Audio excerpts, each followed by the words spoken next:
Hello दोस्तों, YouTube के India point channel में आपका स्वागत है। आज का topic India China reset 2025 direct flight resume.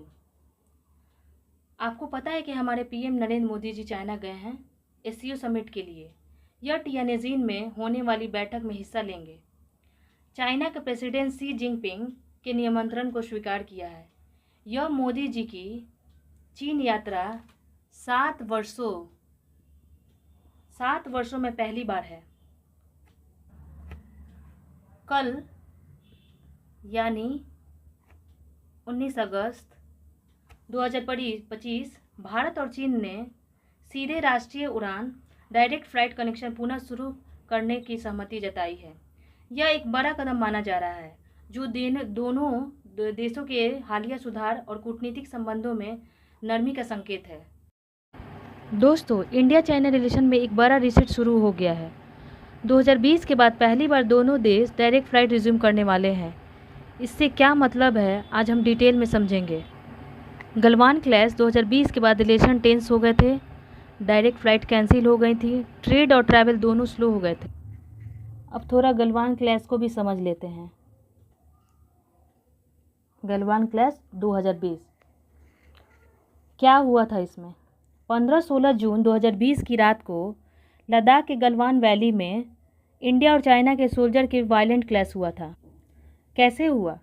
दोनों तरफ के ट्रूप्स पेट्रोलिंग पॉइंट 14 पर फेस ऑफ में आ गए।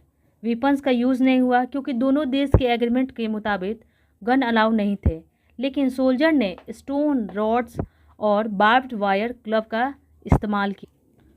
इससे क्या नुकसान हुए? इंडिया के 20 सोल्जर शहीद हुए। चाइना ने कैजुअलिटी एक्सेप्ट की पर एग्जैक्ट नंबर इनिशियली क्लियर नहीं किए।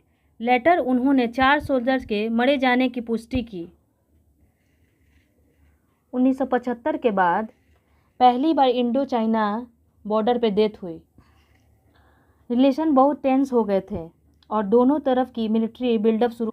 डिप्लोमेटिक एंड मिलिट्री रेबल्स टाक का सिलसिला शुरू हुआ जो आज तक चल रहा है। अब अपने टॉपिक पे चलते हैं। इंडिया चाइना रिसेट से क्या बदलाव हुए ये समझते हैं। अब इंडिया और चाइना ने डिसाइड किया है कि दिल्ली, बीजिंग, मुंबई, शंघाई जैसी फ़्लाइट रिज्यूम होंगी। स्टूडेंट, बिजनेसमैन और टूरिस्ट के लिए यह एक बड़ा पॉजिटिव स्टेप है। इसके फ़ायदे: इकोनॉमिक रिसेट, ट्रेड और इन्वेस्टमेंट ईजी होगा, पीपुल टू पीपुल कनेक्ट, और स्टूडेंट और प्रोफेशनल के लिए फ़ायदा। डिप्लोमेसी, दोनों देश के एक सॉफ्ट सिग्नल भेज रहे हैं कि रिलेशन इम्प्रूव करना चाहते हैं।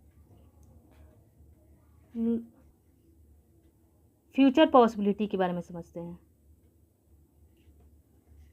अगर ये ट्रस्ट बिल्डिंग का स्टेप सक्सेसफुल हो रहा तो आगे बॉर्डर डिसएंगेजमेंट टॉक्स और ट्रेड डील्स तेज हो सकते हैं, लेकिन बॉर्डर डिस्प्यूट्स अभी भी पेंडिंग है, सो सिचुएशन पूरी तरह नॉर्मल होने में टाइम लगेगा। आपको क्या लगता है दोस्तों, क्या यह इंडिया चाइना रिलेशन के लिए असली रिसेट की शुरुआत है? अपनी राय कमेंट सेक्शन में ज़रूर बताएं। अगर वीडियो इन्फॉर्मेटिव लगे तो लाइक और सब्सक्राइब करना ना भूलें। जय हिंद।